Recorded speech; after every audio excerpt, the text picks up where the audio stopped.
नमस्कार.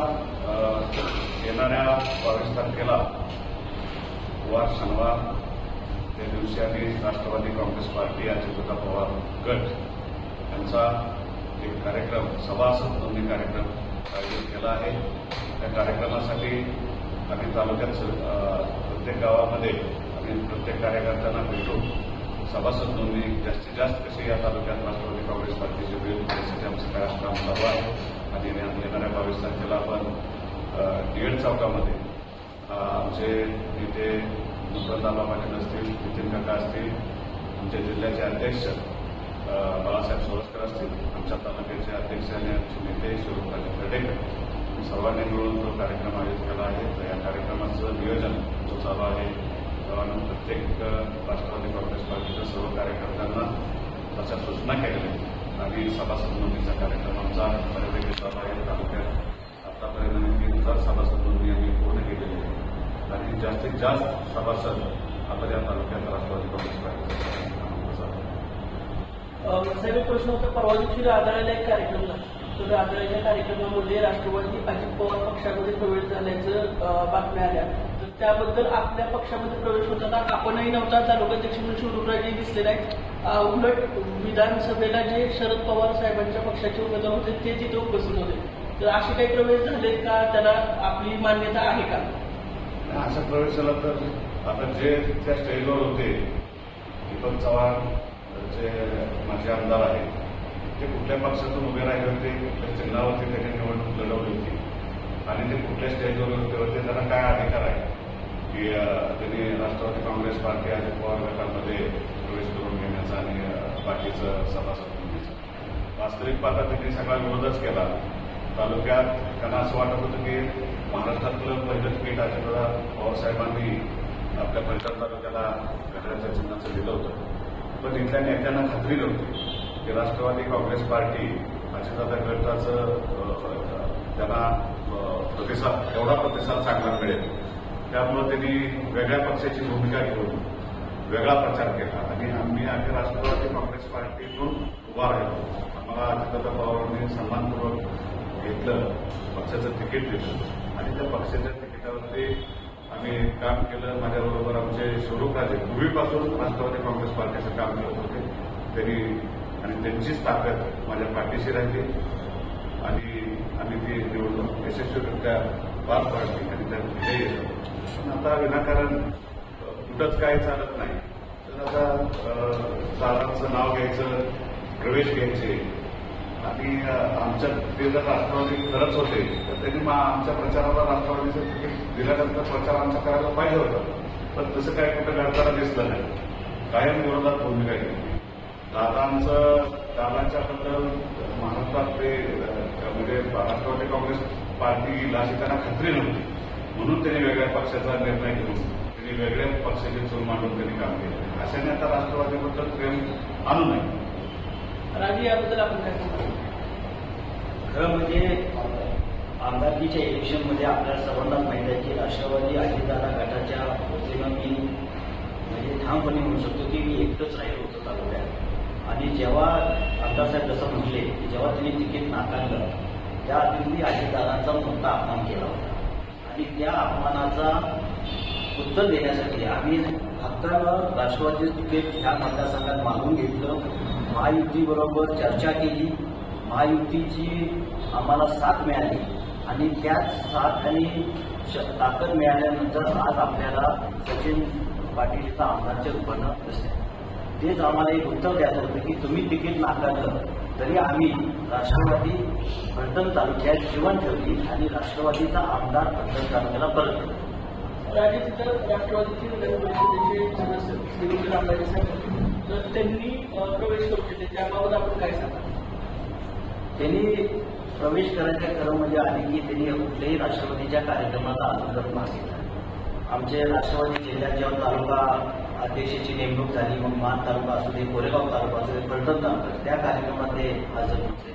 राष्ट्रवादीचा सभासद नोंदणीचा जिल्ह्यात कार्यक्रम घेतला तेव्हा मकरनामा होते, तेव्हा ते जर राष्ट्रवादीचे इतके प्रेम होतं त्यांच्यावर त्यांनी त्या कार्यक्रमाला हजर राहायला पाहिजे. त्या कार्यक्रमाला हजर नाही.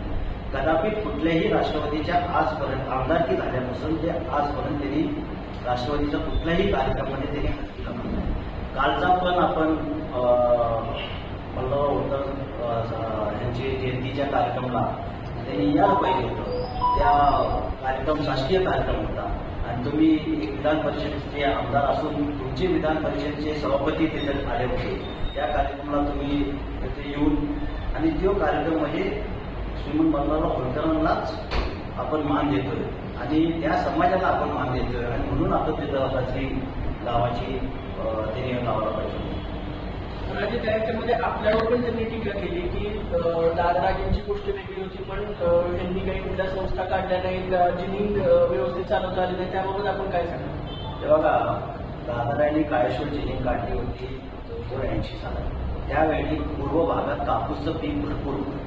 फलटण तालुक्यात 3 जिनिंग फॅक्टरी होत्या.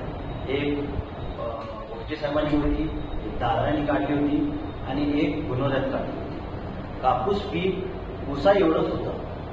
कदापि त्यावेळेला कापसाचं पिकाला पांढरं सोनं म्हणून असं शेतकरी म्हणत होते आणि अचानक कापूसाचं पीक नष्ट झालं, रोग आला आणि कापसाचं एकही गुंठा आपल्या पूर्व भागात किंवा फलटण तालुक्यात कोणी शेतकरी लावत नव्हतं आणि कापसाचं पीक बंद झाल्यामुळे जिनिंग बंद झालं. जिनिंग कुठल्याही कापसाचं पीक असून जिनिंग बंद झालं असतं तर तुम्ही आमची संस्था आम्ही बंद पाडली असं म्हटलं तरी आम्ही मान्य केलं. पण पीकच नसताना जिनिंग कशावर चालवा? तुम्हाला साधं उदाहरण देतो. दूध संस्था आपण रामरायांच्या ताब्यात दिली होती. दूध चालू आहे, मग दूध संस्था त्यांनी बंद का केली? दूध संस्थेचे लिलाव का काढायला लागले? जेव्हा दूध आहे तेव्हा तुम्ही ती संस्था करताय आणि आमच्या संस्थेला कापूस नसताना बंद पडलेली संस्था तुम्ही त्याच्यावर टीका करताय. पहिलं तुम्ही या दूध संस्था दूध असून का बंद पडली हेच करा. श्रीराम कारखाना तुमच्या ताब्यात दिला. श्रीराम कारखाना दिल्यानंतर फलटण तालुक्याने उत्साहानं तुम्हाला ठेवी दिल्या. हे तर सत्य आहे. करोडोमध्ये लोकांनी तुम्हाला ठेवी दिल्या. हे ठेवी काय उद्देशानं दिल्या की तुम्ही श्रीराम कारखाना चालवावं. श्रीराम कारखाना परत फलटणचा वैभव तुम्ही परत आणावा. मग तो कारखाना तुम्ही किती दिवस चालवला आणि तो कारखाना जेव्हा लोकांनी तुम्हाला ठेवी दिल्या चालवायला करता तुम्ही काय केलं? तुम्ही दुसऱ्याला चालवायला दिलं.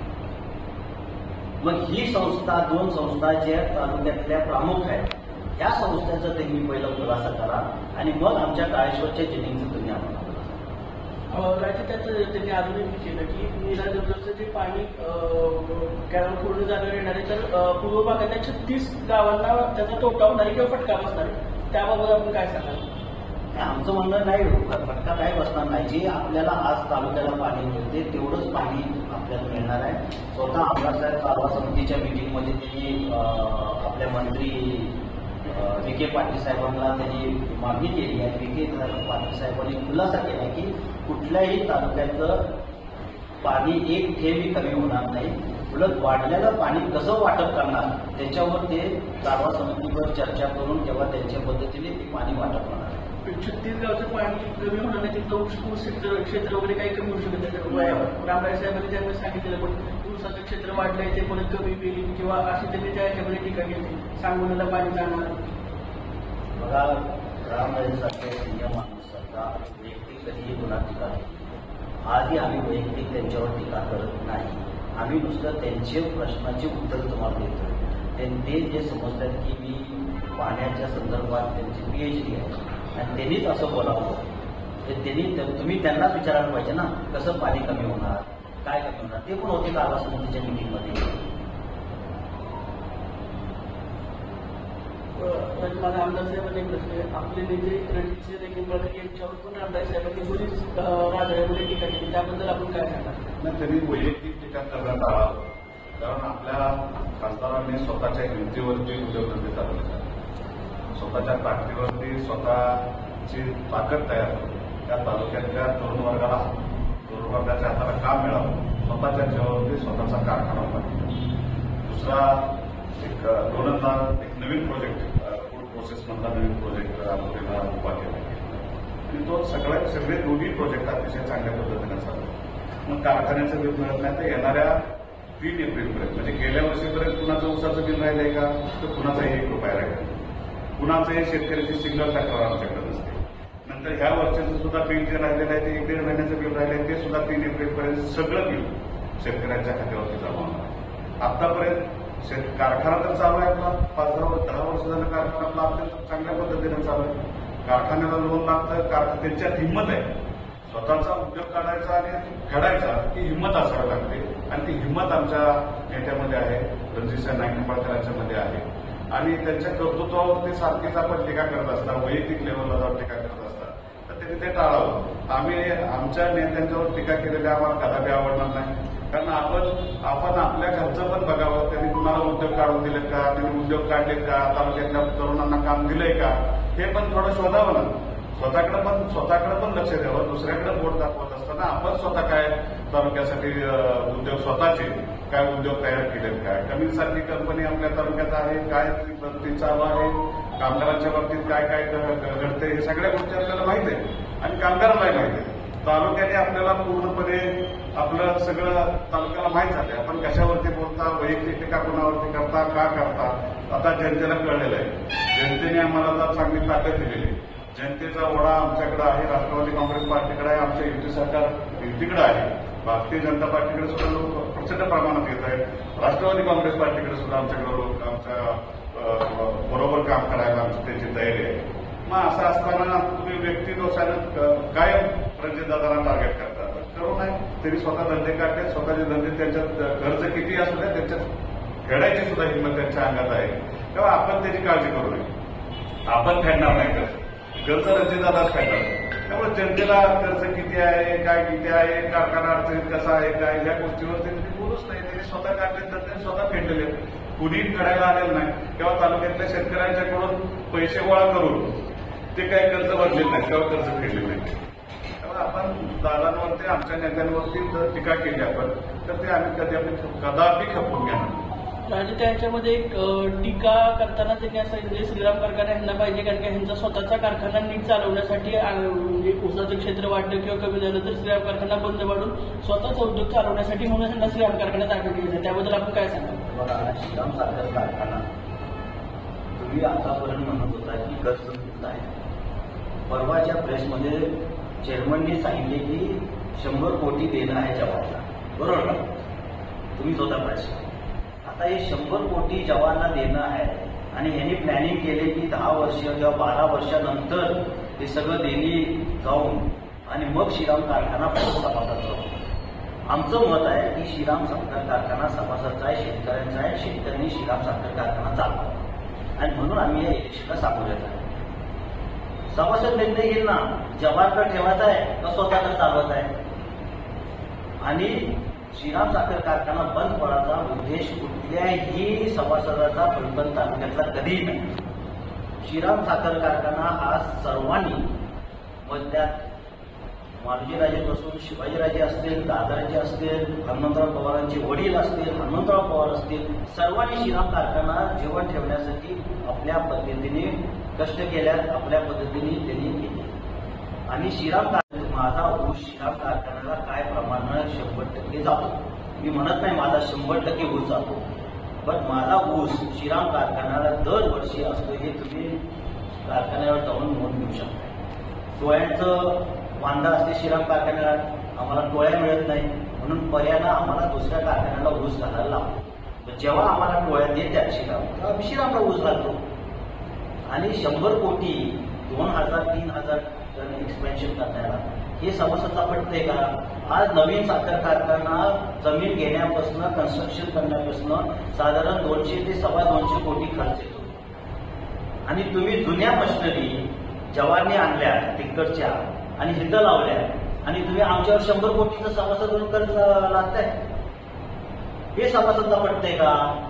हे माझा प्रश्न सभासद आहे. नवीन कोणी मशिनरी आणल्यात का? कुठल्या मशिनरी आणल्या आणि किती वर्ष आपण जवानला चालवा द्यावा पाहिजे? तुम्ही जेव्हा कर्जमुक्त कारखाना झाल्यानंतर आपण चालवला पाहिजे होतं. तुम्ही आज पण चालवायला घ्या ना. आपण तुम्ही चालवायला घेतला कारखाना तर आमचं कुणाचंच म्हणणं नाही. माझा आमदार साहेबांना पुढचा प्रश्न होता की त्यांनी टीका करताना रणजित अशी टीका केली की कुटेंनी स्वराज रॅली घेतली आणि त्याच्यानंतर कुटेंची अवस्था वाईट झाली, ते आता जेलमध्ये आहे, त्यांच्यावर ईडी वगैरे आहे, त्याबाबत आपण काय सांगा?